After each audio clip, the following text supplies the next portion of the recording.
There is going to be what? A demonstration, 26th of July. Ghanaians here and Ghanaians around the world, please get involved. A demonstration on the 26th of July. Get involved. Don't stay at home. In the coming days, now we need to position whether or not, if you're rough, owners of houses, what you are to do.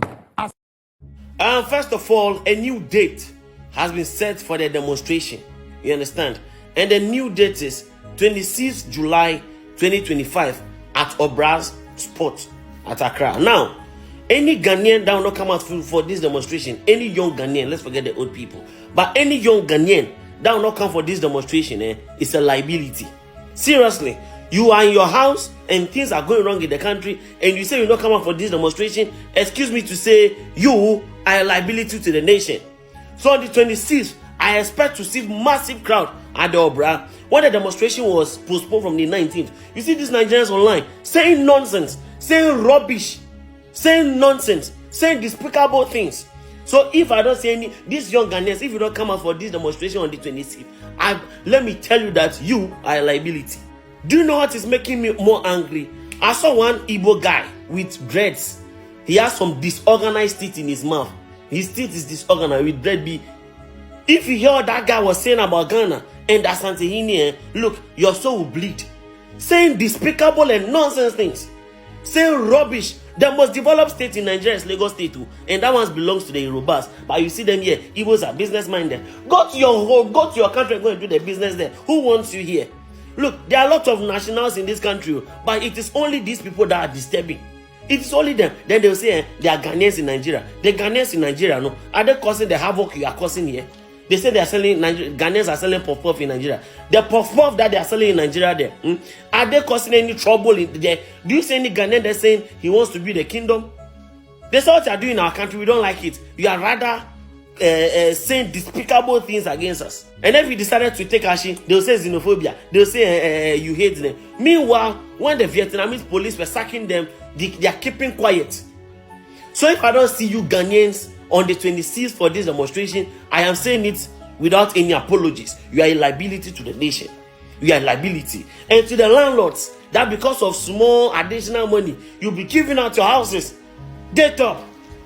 Be on it. For the longest time, Ghana has been peaceful and on the good books of every nation. But recently, Donald Trump is saying that Ghana is a red zone. When he said Ghana is a red zone, the people have started dying in the bushes. People have been unalive. When I made a video about these taxi drivers whose car was taken, 7 people sent me a message that a mobile money vendor was unalive at Kaswa. A girl was found in a manhole. Another girl was found dead in a bush. What is it? So if you don't come out for this demonstration, I'm telling you that you are a liability. You understand? And I actually feel bad for the Nigerians here that are doing their honest business. Because of these 1 or 2 things are tarnishing your image. I seriously feel bad for them. But the reason I'm more angry is that stupid guy that dread with some disorganized teeth, black face, and we Igbos are Jewish as Africa. Nonsense. Nonsense. So if you don't come for that demonstration, you are a liability to the nation. It's that simple. And to those who are saying that they dislike me, what am I going to do with you, your dislike? Even Mahama.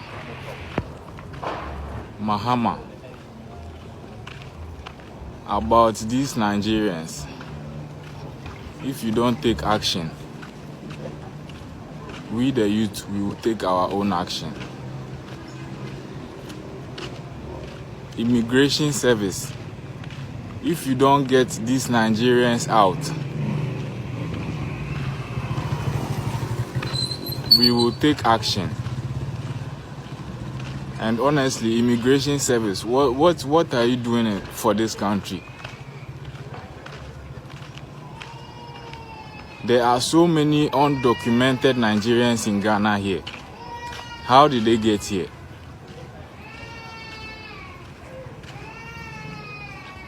Immigration service.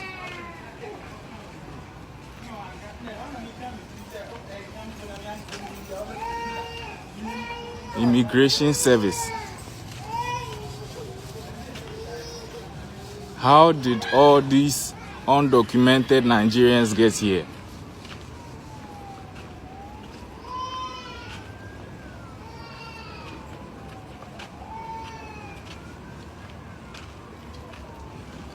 Mahama and your government, if you don't get these Nigerians out, we the youth, we will take our own action. Yo. And ask yourself, why is it that you never heard that Ghanaian cane weavers in Nigeria were being attacked and pushed out of their trade zone? Why didn't you see it on social media? Why didn't you see it in news? No hashtags, no outrage, no one said a word.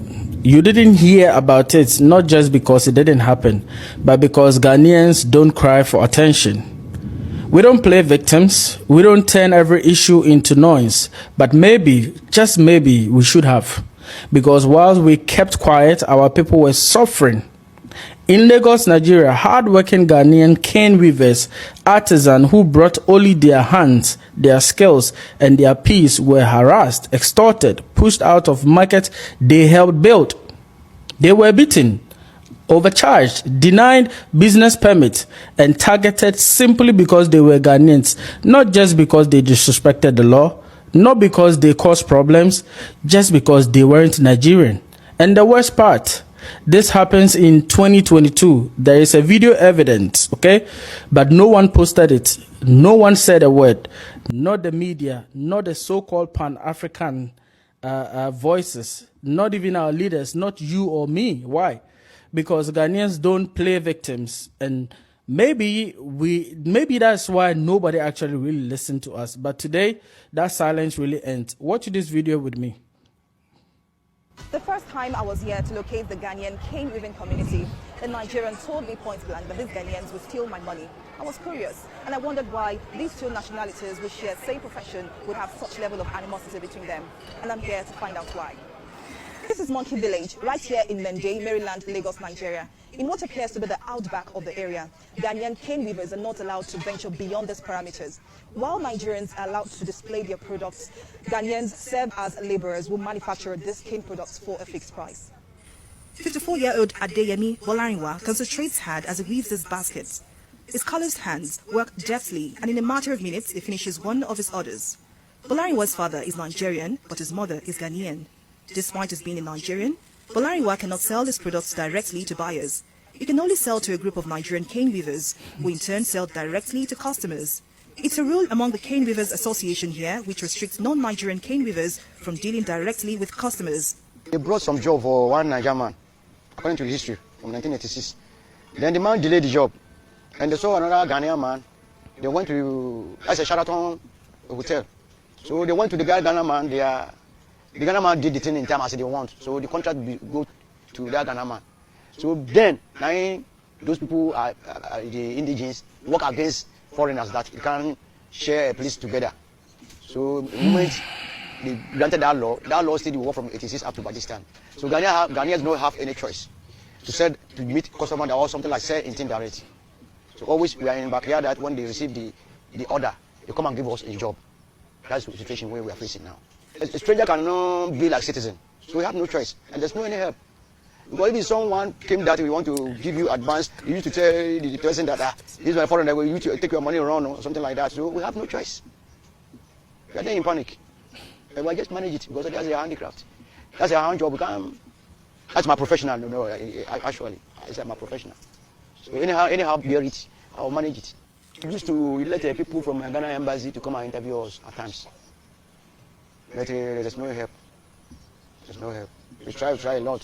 We join their group, Nagacon, and this and that, but at times, the way the thing they go, we see that there's no help. So the work will be like a struggle, with a struggle up for all our needs. Anyhow, we manage it and bear it. We have no chance, because there's no shade. We cannot give you, as a foreigner, they cannot give you shade to shade your market.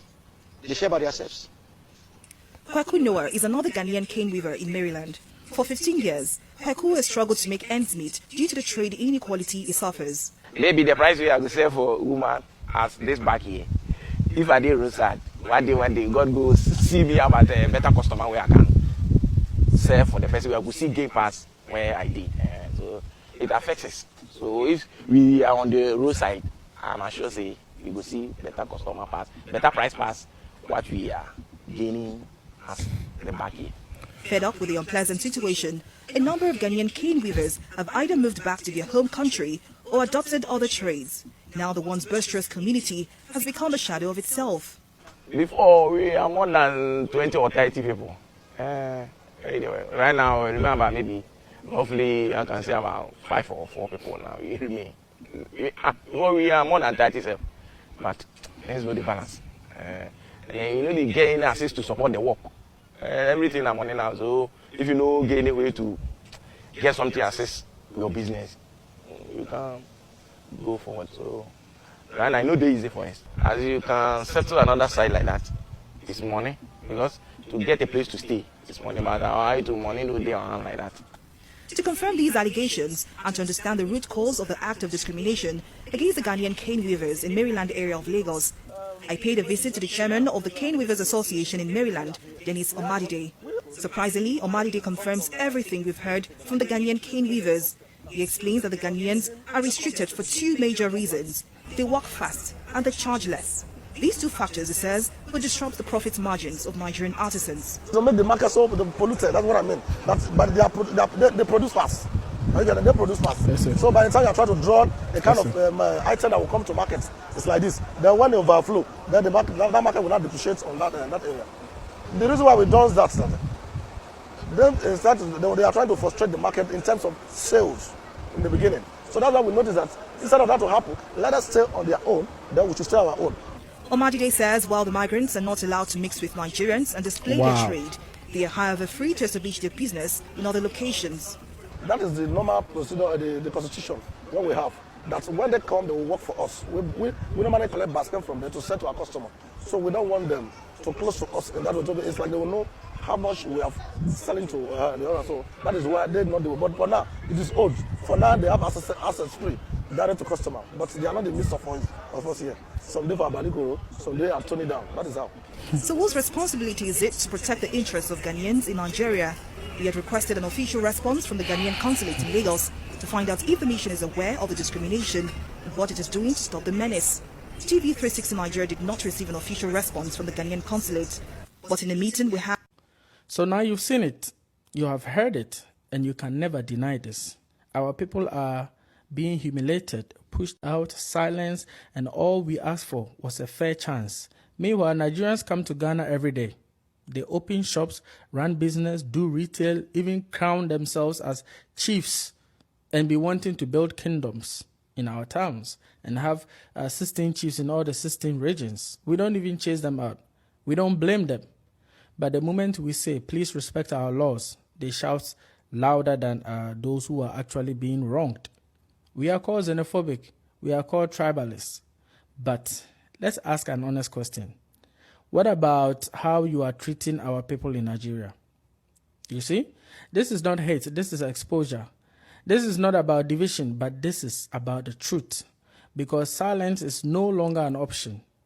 Now to our Nigeria brothers and sisters, this is not about all of you, but it is time to admit something uncomfortable. You shout the loudest when you are corrected, but you stay silent or you stay quiet when others are being mistreated, especially Ghanaians. You want freedom in Ghana, right? But you don't give it in return. You want to enjoy our land and push us out of yours. You can't demand respect whilst refusing to give it. Fix this, not for Ghana, but for your own conscience. And this is to the Ghanaian politicians. Where were you when your people were being thrown out like trash in Lagos? Why do you protect migrant interests more than Ghanaian dignity? You sign ECOWAS trade deals and host foreign leaders, yet you can't even enforce basic rights for your own citizens abroad. Stop being silent when Ghanaians are being abused. Your silence is actually betrayal. And to my fellow Ghanaians, we are a peaceful people. But peace is not the same as weakness. Respect is not the same as silence. We must speak when our people are mistreated, whether it's in Nigeria, Libya, or anywhere else in this world. This is not the time to whisper. It is the time to stand with pride, with unity, with courage, and to our Pan-African brothers and sisters in the diaspora. You marched for George Floyd. You hashtag Palestine. You held Congo panels. Okay? But what about Ghanaians in Nigeria? You post it when it's trendy. You speak when it's easy. But real Pan-Africanism means standing for justice, even when it is not convenient, even when it is Ghana. So if you truly believe in African unity, start here. Start by calling out injustice wherever it lives, even when it is one African hurting another African, because Pan-Africanism without accountability is just a performance. This is not about hate. This is not about balance. This is about the truth. And this is about justice for Ghanaians who have been forgotten. So to the world, don't make a mistake. Don't take our silence for granted. It was grace, but now Ghana will speak of anything that is happening to them. If you want to watch the full video that I played, you can go to my YouTube channel, the same name you see here, TM Esco Historic, and it's going to be the first video, and then you can watch all the full video and analyze it. Make sure you fly with this video because a lot of people will have to see the injustice that our people have been going through, but yet we kept quiet. So you Nigerians, especially Igbos, wanna know the fishing for yourself. Some of you people too feel come for this social media, come they talk nonsense. One should ask one ourselves, why everywhere you people go, is there problem everywhere you people will go, there will be problem that why are you people alone be human being in this whole world? Now everywhere the whole world is rejecting you people, and you people will not learn sense.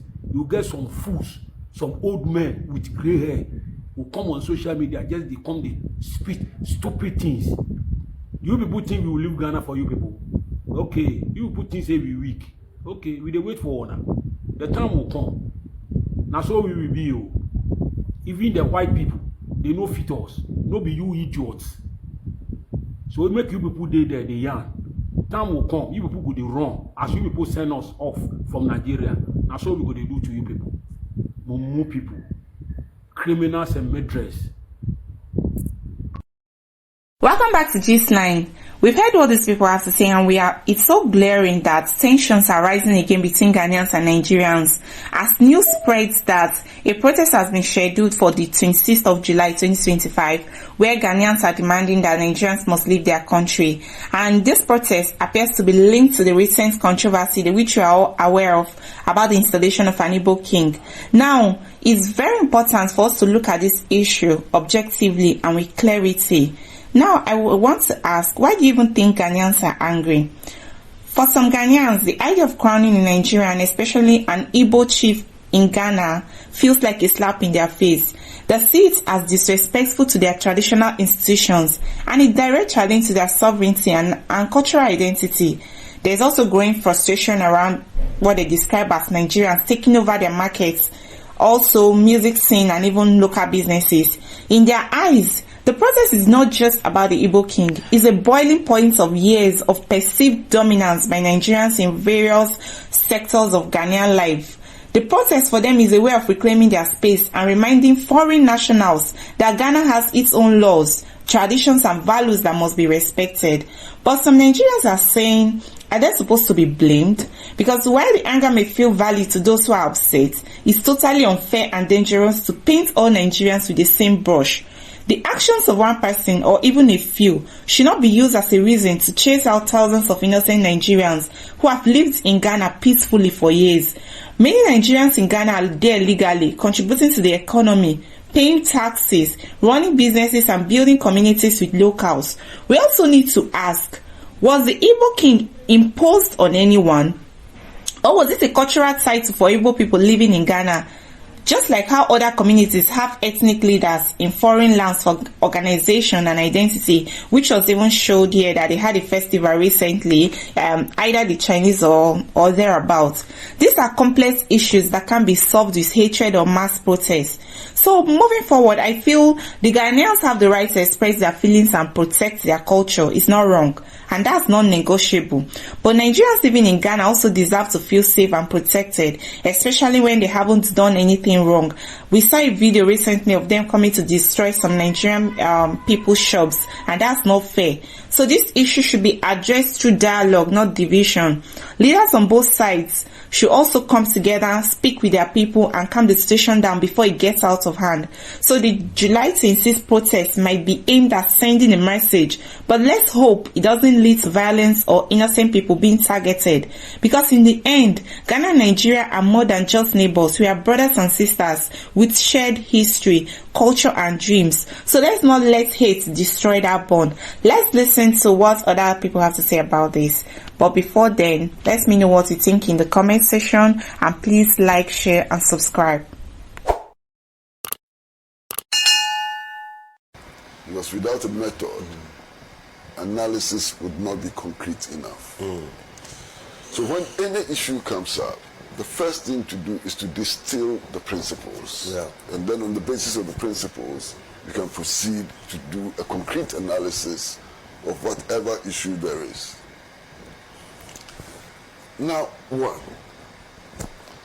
any community, anybody, they can be Igbos, they can be whatever.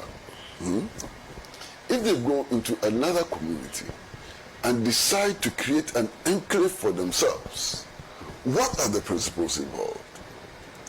First, it is clear that they want to live by themselves and not fully integrate into the community that they have gone into. This would seriously suggest clannishness, emphasis on ethnicity, or what some people call tribalism, and so on. It is negative. It's negative, yeah. It is negative. These are the practices which lead to nepotic behavior. You understand? We speak the same language, we have the same culture, and therefore we ought to help each other against others who do not speak our language and others who do not have our culture and so on. This is the problem. You understand? It's a huge problem. And especially for those of us who believe that ultimately we ought to build Pan-African unity. This madness, absolute madness of creating clannish societies, of creating societies, communities which are based on language, identity, and so on, is clearly unacceptable. And it does not matter whether it is Igbos, or Fantis, or Nzemas, or whatever. The inability to move out of our ethnic enclaves into the broader community and relate with people as human beings rather than kinsmen and so on is a huge problem. And it's not just a problem for Ghana, it's a problem for everywhere in the world. And we should have a problem with that if Irish come into Ghana and say, we want to create an Irish colony in Ghana. We should have a problem with it. I have a problem with a situation where today, in so-called liberated South Africa, there are white-only enclaves. It's a problem. It's the same thing here. So we should condemn this in the strongest possible terms because it does not make for unity and for the development of common purpose across cultural and ethnic lines. And in today's world, it's a very reckless, foolish, and unacceptable move. That is my concern. You see, when issues crop up, people milk it for all kinds of purposes. Now, if you go on social media, there appears to be a competition between NDC and NPP about who is responsible for this. So NPP elements have taken photographs of NDC top-wits who have been seen in some social gatherings with this self-proclaimed Igbo king. And NDC elements have also gone to take photographs of NPP elements who have taken photographs with this self-proclaimed Igbo king. So, is that the issue? That's not the issue. You understand? So even within Ghana, the situation in which we have people, ethnic groups of other regions, migrating to other regions and forming enclaves and so on, must be condemned.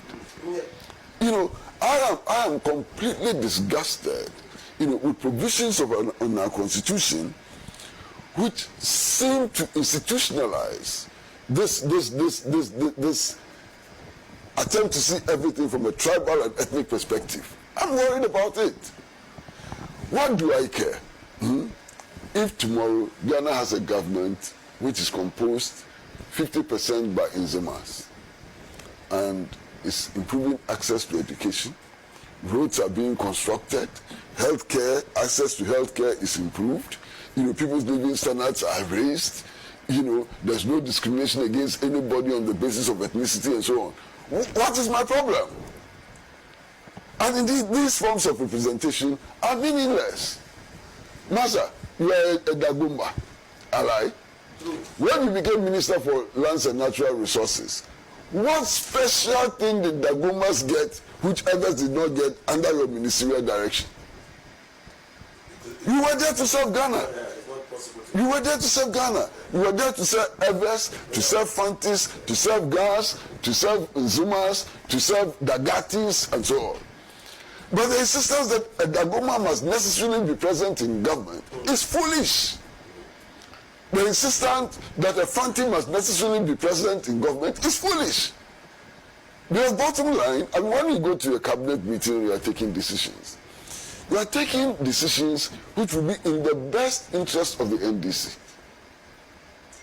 Why? If you go to an NPP cabinet meeting, you find an Ever there, you find a Fanti there, you find a Fafra there, you find an Nzima there, you find an Achim there. When they go to sit in the NPP, the NPP cabinet meeting, do you think that they are worried about Nzima and so on and so forth? They think you will have to win the next election. But when they come out of the cabinet meeting and they want to get our votes and so on, they divide us on the basis of our ethnicity. I think this nonsense has to stop. And unfortunately for me, it does not matter when this idea came up. The fact that the idea came up needs to be condemned. You understand? The fact that anybody thought of creating an exclusively Igbo community in Ghana is a problem. It would have been the same if anybody had thought of creating an exclusively Indian community in Ghana or an exclusively Chinese community in Ghana. It doesn't make sense. In 2025, we cannot be building new apartheid communities. These are new apartheid communities. You understand? So I condemn it in the strongest possible terms, and it should not be allowed. We should not encourage it.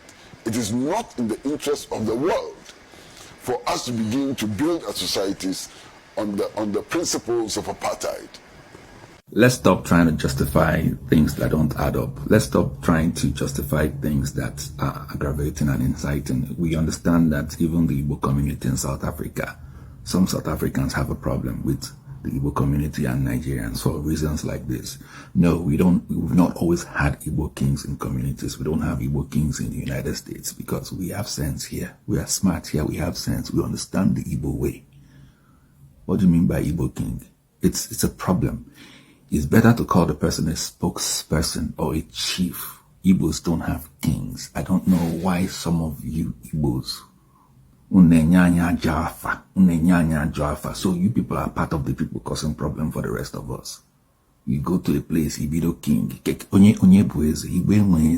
how is that hard to understand? Can't you just say spokesperson? Can't you just have a spokesperson or a chief? Must it be king? We should start fixing house. We should start fixing our houses. I think part of the problem is that post-traumatic genocide syndrome that we experienced, because we're just the next generation after our parents that were in that war. We should better do something. This is not how to do it. Imetaria. So you're part of those. Imetaria. Imetaronka. Stop it. Stop justifying nonsense. From an Igbo person to a fellow Igbo person. Stop justifying nonsense. It's not helping. What you're doing is putting Igbos in other places and harm's way, but you don't know. That's what you're doing. Just stop it. Now, I want to correct one impression. That is this video I saw about Indian people celebrating their cultural day, Their festival in India. I don't know if you've seen the video. In Ghana, right? Yeah. Okay, now let me tell you, everybody mustn't be like Indians. We are Nigerians. You people are Ghanaians. There are ways you people do your stuffs. You have culture. We have our own culture. So we cannot stop doing what we know how to do just because you people don't want us to do it that way. Now, I want you to know one thing. Now, culture is culture. What differentiates this particular video from the ones that we Nigerians? Mr. Galaxy, if I hear you clearly, you mean your culture is to destroy? No, not That's to destroy. what you say. No, not to destroy. But you see the Indians, they are in peace. Okay. The Indians are in peace. Okay. But you see the Nigerians, they are in war. You said you wanted to build your kingdom in Ghana. There is no problem for you building your kingdom. There is no problem with that. Okay. But aside that, the killing, the people, children getting missing, Okay. it's not fair like that, bro. Okay, I want to correct that impression. You know, I talked about what triggered the killings, and Ghanaians were so angry that I made such comments. Now I want you to understand something. I still stand on my word. Now, if the system is really working very well, and Ghanaians know how to fish out the bad eggs, now that doesn't change the fact that Nigerians are very crazy. We have crazy Nigerians, but does it mean that all Nigerians are bad? No. Now, you can't generalize all Nigerians saying that we are this, we are that. Now, there is one adage our people used to say, that means the rat that is at home gave information to the outside rat that there is meat in the kitchen. And there are Ghanaians who are kidnappers and criminals. Now, they are the ones giving access to these Nigerians who are causing problems all over Ghana. And not putting all Nigerians in one basket, saying that all Nigerians are bad. That is one impression I want to correct. Let the Ghanaian authority fish them out and give them the punishment they deserve. I support that. Now, I am a Nigerian living in UAE. I have lived in this country for 7 years. I want you to go and check. I am straight. I stand straight like a standing prick. Go and check me out. Does the offense other people committed has to affect me? Do I need to bear the cross which other people committed? No. Not all Nigerians are bad people. Ghanaians and Nigerians are brothers. Yeah, we still remain brothers. Yeah, we fight, no matter the length of the fight, we shall settle. Yeah, so I want you people to know that Nigeria are not leaving Ghana. We will settle our differences. And those land that man acquired, Ghanaian people gave him the land. They sold the land to him. Yeah, right? but he's been arrested now, you know that, right? But he's been discharged. Yeah. Now, go to tell you that government knows what they are doing, right? So I urge the Ghanaians to allow the government to take care of this case. Let's not fight emotionally. Your advice to Nigerians in Ghana?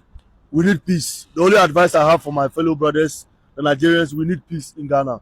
Okay. Let's make peace and unity. That's all I have. Thank you, the Nigerians. I love you. And for the Nigerians causing problem in Ghana, I want you to stop.